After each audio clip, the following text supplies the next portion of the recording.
What's going on? My name is Dimitri. In this video, we're going to talk about why you're not good at creating content. And it really just comes down to the fact that you're watching everybody else do it and you're not, stepping into the actual game. So we're going to go to scripture here in this video. So Ecclesiastes 11:4 says, "Whoever watches the wind will not plant. Whoever looks at the clouds will not reap." All right. So when it comes to creating content, whoever is sitting there, on YouTube, on their phone, watching everybody else create, comparing themselves to the levels everybody else is at, the type of content that they are making, the budget that they have for the videos that they are producing, will not create anything, because what happens is you get stuck in this mode of analysis paralysis and you never actually take that one step forward, which is the step you need to take to get into the actual game itself to create content. And this doesn't even just pertain to content. I'm speaking on content because that is, the service that I provide is I help people create content, but it goes with anything, right? Look at this analogy here, even with boxing, okay? Everybody around this boxing ring is a spectator, okay? They can all have opinions, they can all have criticisms, and at the end of the day, all of those opinions and criticisms are getting muffled out by these thousands of people that are watching. Okay. But you know what doesn't matter? Their opinions and, any judgment that they have, any criticism they have to the people that are actually in the game, they're not even paying attention. These two people are competing. They're fighting. They're actually in the game. All right. So you being a spectator, same deal with content. You being a spectator watching other people's content, whatever opinion you have about their content, criticism, whatever it is, right? It doesn't matter, because they're in the game, they're competing, and you are spectating. So you want to bridge that gap and you want to step into the game. And the way you do that is, number one, stop waiting for the perfect moment, because there is no perfect moment. All right. If there was a perfect moment, I would wait until I had the budget to create a studio with perfect lighting, have a production team here helping me produce these videos, reminding me points on my script for this video, right? I would wait for that. And when's that going to happen? I have no idea. All right. But if I continue waiting till that perfect moment, you wouldn't be watching me right here on YouTube. All right.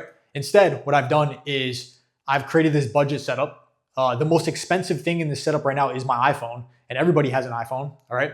You have an iPhone. So what that means is all you need is a tripod and a microphone, which was $100, and you just need to start speaking on your ideology, on your opinion about things. All right.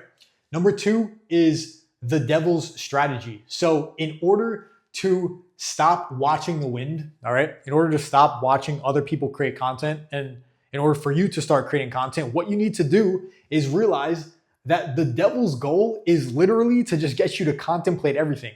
He wants you sitting there waiting for the perfect moment. And then on top of that, he wants you sitting there trying to analyze everything and come up with the perfect game plan.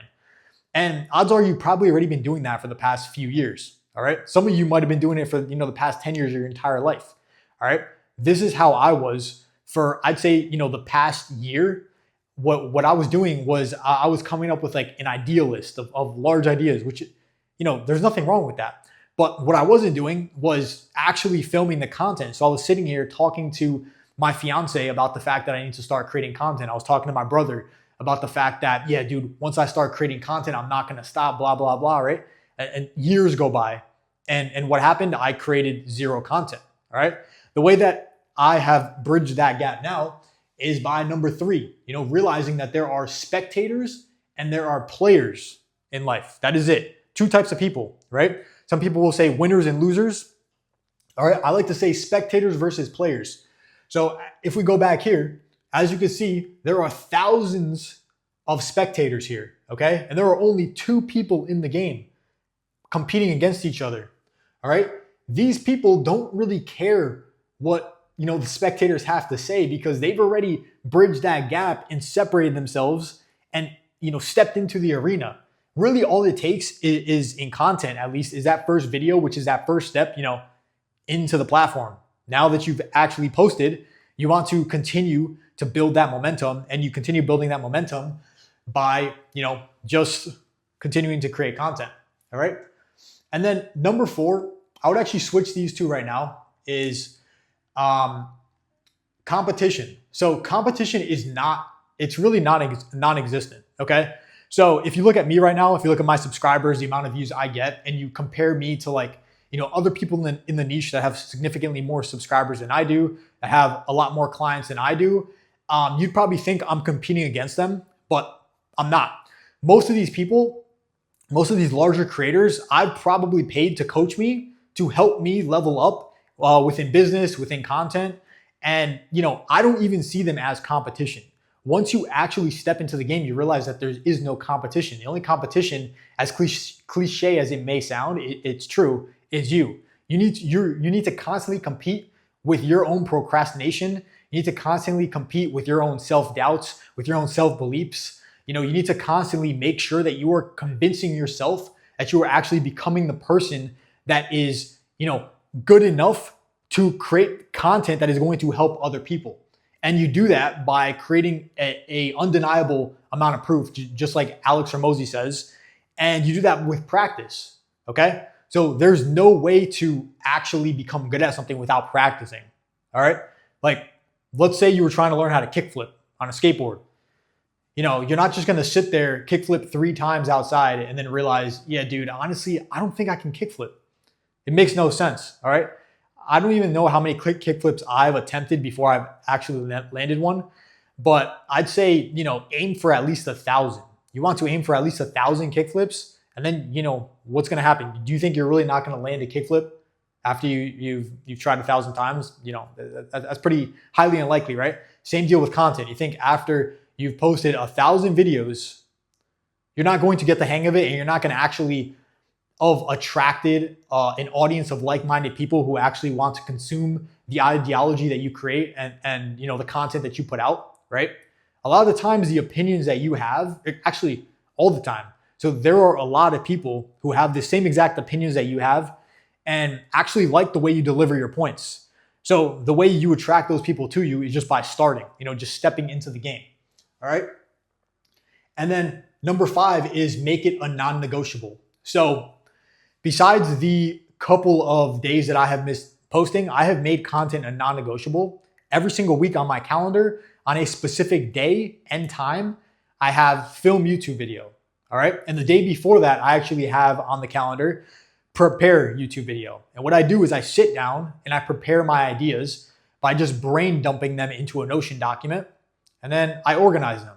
And then I'm like, okay, I think I'm gonna talk about this topic tomorrow, or I don't really like this topic. Let me think of something else to come up with. And then I go to my list. I have a large list of ideas, but I'm constantly refining that list and constantly adding new ideas to it. A lot of times I'll get my best ideas like while I'm in the shower, or while I'm on a walk, or while I'm driving, okay? So you always have to kind of be ready to receive. You have to be able to receive creativity, because a lot of people go and look for creativity by consuming content from other people. That's actually the worst way to become creative.